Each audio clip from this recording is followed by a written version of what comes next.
Sports Roundtable. I am Charlie Van. Join with me, Aaron Scott and Randy Lovelady. How's it going, guys? Pretty good. Let's get into some NCAA football talk here. A lot went down this weekend. First up, let's talk about them Longhorns, UT versus Texas Tech. UT winning 34-24. Aaron, what did you think about this game? Well, I thought it was a pretty good game. I wasn't able to catch all of it because I was hanging out with some friends, but I caught a good chunk of it. And UT did manage to get revenge after Tech knocked them off last year. So. What about you, Randy? Well, I know you're a big Longhorn fan. Yeah, I certainly am. This was certainly a payback game. It's something Texas needed to take out business due to the fact that Texas Tech basically knocked them out playing for the national championship last year, so that was good. And it was kind of pleasant to see Tech play well on the road, because in the past years, the Tech's weakness has been the inability to play well away from home. So that was it was impressive to see that it was closer than a lot of people, including me, thought it would be. But Oakland, Texas did win. That's what they need to do to be able to stay in the hunt for the national championship. Well, here's the deal about Tech. I think the question was, how would they fare up against UT without Graham, without a guy like Crabtree at wide receiver? But I think the thing is, I think with last year's win, is, that's a confidence builder. I think a lot of teams are building, and Tech is obviously building their football program. They're obviously pulling in some pretty good recruitment. Thing about a team like Texas, they are ranked 2 right now. In my opinion, I feel like they should be ranked maybe 1, and that's not a biased opinion. That's just fact, I think. But no matter what, UT has the tools that Tech doesn't have and that a lot of teams don't have. A lot of teams are having to rebuild because of this past draft.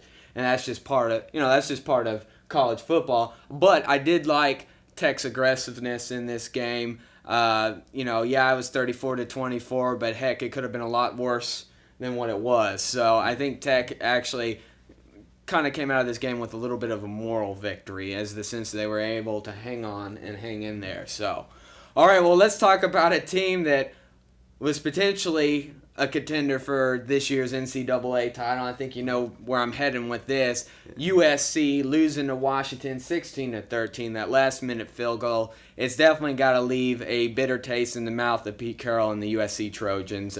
Guys, what's your opinion on this one? Well, from what I could tell, USC, they tried hard, but Washington just ended up shocking them with some pretty solid play, and that last field goal is definitely going to have USC fighting hard to show that they still can compete, although the only way they could be in the national championship games if every other team ended up with 1 loss. Mm-hmm. Now, Randy, before we've talked about USC being, one of those top guys that you can't count out for that national title, is their title hopes grim right now? For USC? For USC. Well, yeah, certainly. USC's typically lost to Pac-10 teams in the past. Last year they got beat by Oklahoma State on the road, and 2 years ago they got beat by Stanford, and that was at home. That was probably still one of the most stunning upsets of all time. But it's new for USC. They got a new quarterback, Matt Barkley, who obviously he is injured. And so that has something to do with it. But even before then, he's really only played like two collegiate games. So obviously it's a time. It's not UNC isn't going to be as good as won in the past, because they need to. It's a transition for them, and this gives the other Pac-10 teams a chance to win the conference now now that with USC going through a transition year, and good news for and congratulations to Washington. Their coach Steve Sarkisian used to be the USC offensive coordinator, so that he obviously knew the system quite well. So congratulations to Washington, and it's obviously it's a new era for Pac-10 football for the moment. Well, one thing is, we see a lot of these teams that are building up now at the top. Penn State has made it back to that top. I know they were top last year. Unfortunately, speaking of USC, run into USC in the Rose Bowl. But there's other teams like Alabama is still going strong right now. You got Miami, who's turned things around for them. Now Ole Miss is ranked in that top 10 spot.